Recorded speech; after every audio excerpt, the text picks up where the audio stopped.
Thank you very much, Jeannie. That was some music, but all the music tonight I chose. Oops. I'm going to read you a story. If I can, it's called Born in a Refugee Camp. And I thought it was really relevant to this week, which is the third week of Advent, and it's a week of joy. And there's nothing more joyful than the birth of a baby, and in terms of our celebration of Christmas, the birth of Christ. So the story is about a woman, and you have the actual story. I'm just going to do an excerpt from it. Her name is Turkia. She is a Syria refugee who fled with her husband and two children to an island in Greece, and they took a boat from Turkey. They made it to this island of Samos, and she was there for 3 months, and then went on to another a refugee camp, Ritsona, and then at Ritsona she had a baby, and this is her story. Her name is Turkia. I was at Ritsona for 20 days before giving birth to my third child. The time was very good. There were people and organizations who helped with my care as I prepared to give birth. The labor itself was not difficult, all thanks to God, and it went very well. This birth was different from the first two, and it was pretty easy labor compared to the other times I gave birth when I'd had days and days of painful contractions. In Ritsona camp, families lived in small trailers, ISO boxes, and that's where I gave birth. With the help of a doctor who was also a refugee, I gave birth there in my ISO box because it was the weekend and no hospitals were open. The day after my baby was born, an ambulance came to take us to the hospital to recover. When the ambulance first arrived, an EMT told me that they needed proof the baby was my baby. They said they were not sure if I'd really given birth, and they wanted the placenta to make sure the baby was in fact my baby. This was very scary, and I cried a lot. I'm not sure why the EMT doubted that I'd had a baby. There was a woman with the EMT, and I brought that woman back to my ISO box, where I took off all my clothes and showed her that I still had residue of blood, that I'd given birth to the baby just last night. The doctor who helped me give birth was trying to serve as witness. He said, I helped her give birth with my own hands. But the woman said they still needed to perform a test to see if the baby was mine.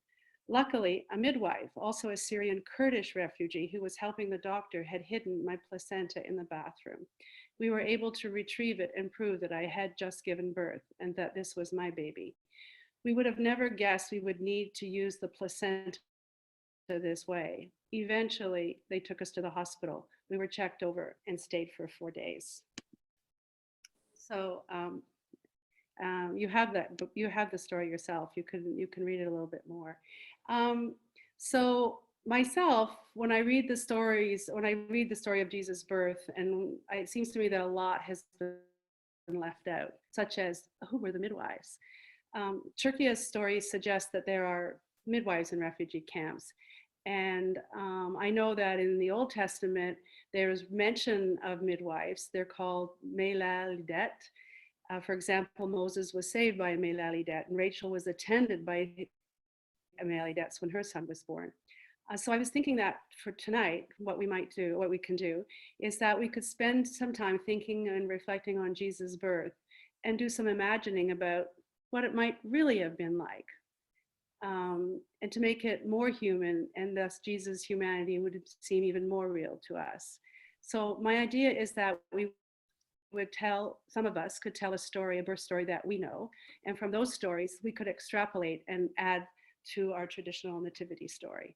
So I have a story. I can tell two stories, and we've got Turkia's story, and nobody has to tell a story, but if you do have a story you can tell, then you could go ahead. So, but before we get there, what I'd like to do, and now I suggest that we have a prayer, and Philip's going to read the prayer, which is in the program that you have. It's the United Church Memorial Prayer for children of this land.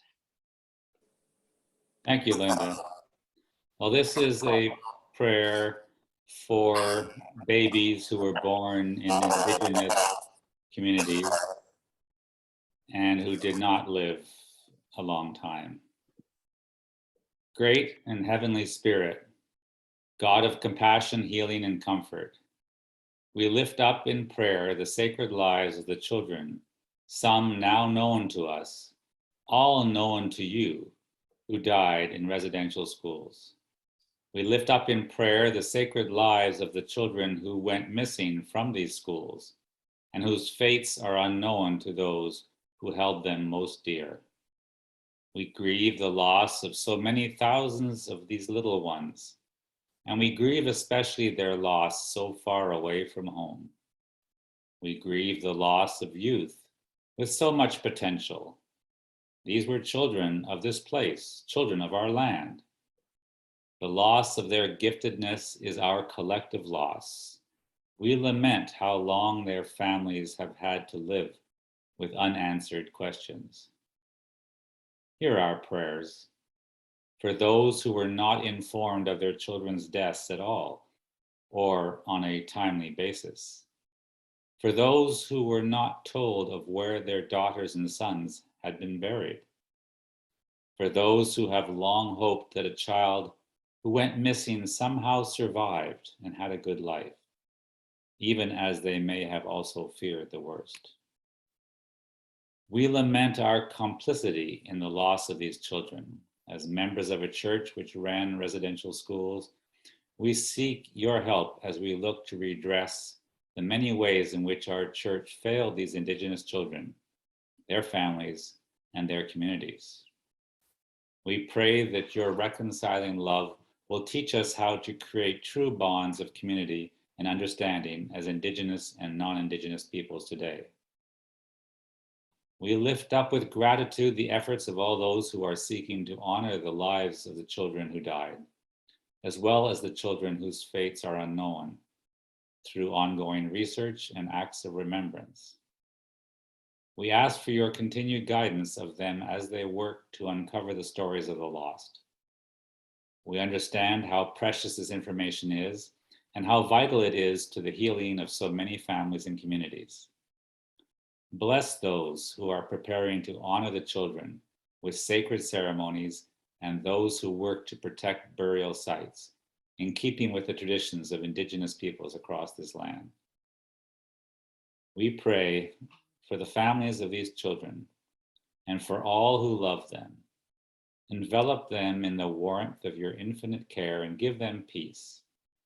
Inspire all of us with energy, wisdom, and commitment to the loving pursuit of the truth, which will heal all of us in our brokenness and lead to reconciliation with our neighbors across this land.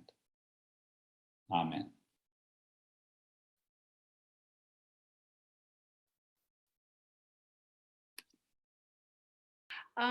One of the reasons that I wanted to do this storytelling was because of Graham. You know, he always, at Christmas, we always had, Graham would want people to tell stories. So I thought, oh, this will be a nice treat for Graham. And afterwards, we'll have a new story that he can add to his collection.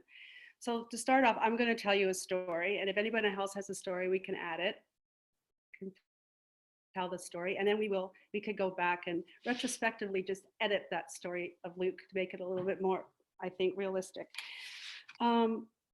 Because they obviously edit out a lot of stuff. So my story is about my father. My father was an amazing singer. He had the most beautiful, beautiful voice. He just sang all the time. He had a lot of joy in him. His family background was Italian. He was an altar boy and he'd been a choir boy, and he sang all the time. As a matter of fact, one night I was in Senegal and my dad was to have an operation.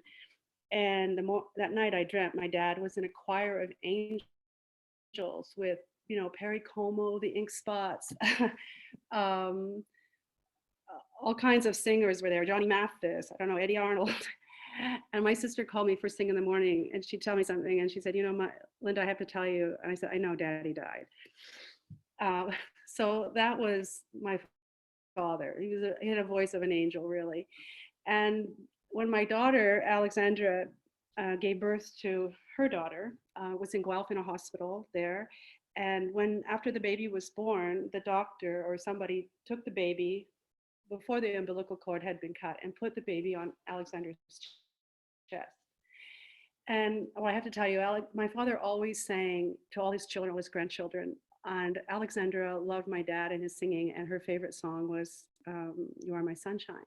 So she was holding this baby and started to caress her child and she started to sing softly, "You Are My Sunshine." And I guess her husband sort of started humming along, but then the doctor joined in, and then there was a midwife or a doula there, and she started singing, and the anesthesiologist started singing, and the doctor knew all 4 verses and harmony, and she was just belting out this song, and they were all singing so loudly. And apparently people came down from the hall to see what was going on in this room. And so we always say, in my family anyway, that my dad was at the birth of Josephine, singing away, "You Are My Sunshine." So that's my story about a birth. I don't know if anybody else wants to share a story. You don't have to share a story, but if you had one handy, you could. I have another one. Yeah. Oh, Jeannie.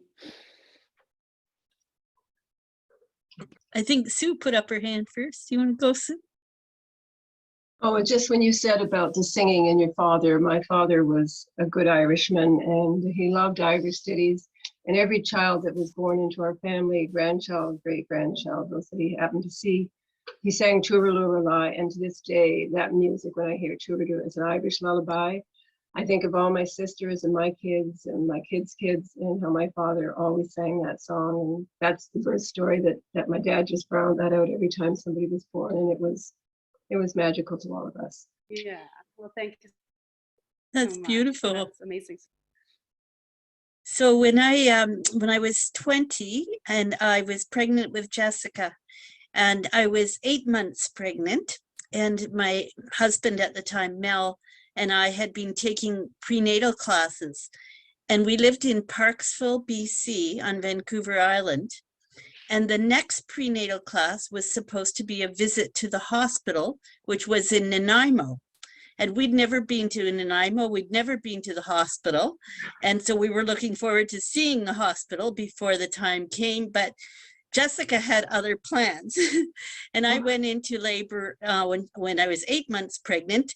And my doctor, who lived sort of halfway between us and Nanaimo, was a single parent, and it was late at night, and so he would have to scramble to get a child babysitter. So he said, "Okay, you go off to the hospital and I'll meet you there." And I remember the contractions were coming pretty regularly, and my husband was pretty scared that we wouldn't make it to the hospital. And every time we went over a bump or anything, I'd say, slow down. And he said, no, we got to get to the hospital. So we got to the hospital, and Jessica was actually born on a stretcher. So she didn't make it into the operating room, and she didn't make it, the doctor didn't make it in time either. But we did learn later that the nurse who attended to us was a midwife by training. So thankfully we had some very able hands in there with us, but Jessica was in a hurry to come, and it all worked out very well. That's great. Well, good. I'm glad it worked out well. Joyce? Well, I have to tell you about our strong daughter, Jody, who had all 3 children, all 3 of our grandsons at home with the midwife. And the miracle part of this story is that 3 years before the first one was born, she was in a very bad bike accident, and they had to totally rebuild her vertebrae. And at the time we wondered whether, she would be able to have children at all. And she was blessed to have wonderful midwives and went through it at home, and everything turned out well. Not that we didn't worry a little bit along the way, but it was a beautiful birthing story. Hallelujah, that's wonderful. Lynn? It took me a long time to get pregnant with my first baby, 3 years of concerted effort, and I really wanted to have a natural birth.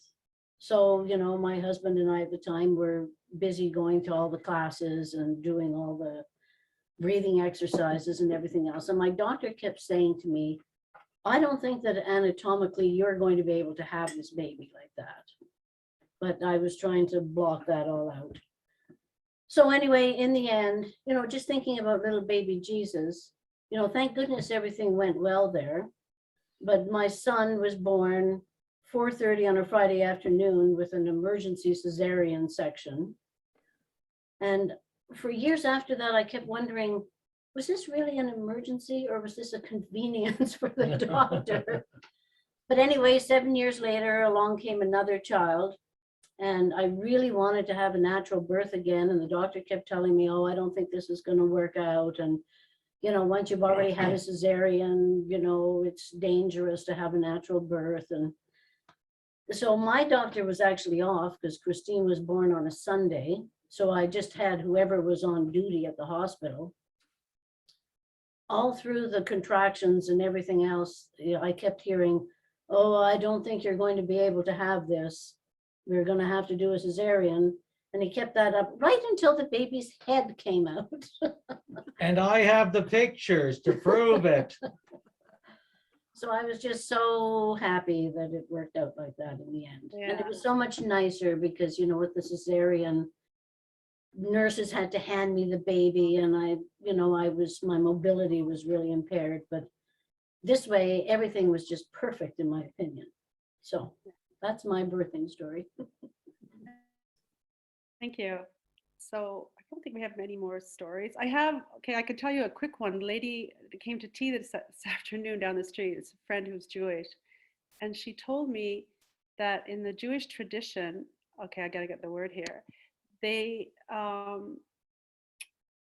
There's the expression of Shechna, which is means that refers to a divine presence in a special place, and they often talk about Shechna at the birth of a child, and it's also thought to be the divine feminine. And she said when her third grandson was born, and she went to the hospital she was just there after the birth, and when she went into the room, she just saw this child and the warmth coming from the child because the child had just been born, and this sort of yellow aura all around the child. And she really felt this divine presence. And she said it was just the most incredible moment for her. So I just thought I'd share that with you. All right, so we've got our stories. So now I thought we could just edit that Jesus story. I don't know, maybe I could take a stab, and if anybody wanted to add anything. But you can see the story of Mary and Joseph on their way, you know, trying to get to Jerusalem, fleeing with probably hundreds and hundreds of other people, and they end up somewhere in a stable, and Mary's got these contractions, and it's getting really difficult. And Joseph asks the stable keeper, "Just stay with my wife. I'm going to find a midwife." And he takes off, and sure enough, he finds two midwives, and he comes back. The baby is born after a long labor, but everything works out just perfectly, as we just heard. And they wrap the baby in some swaddling cloths. They put the baby on Mary's chest, and Mary is stroking the baby's head and starts to sing a song that she learned from her grandmother. Joseph comes over and is there with his hand on the baby, and he starts humming away with Mary. And that was the happy moment of Jesus's birth. Does anybody want to add anything else to the story? Or changes with that?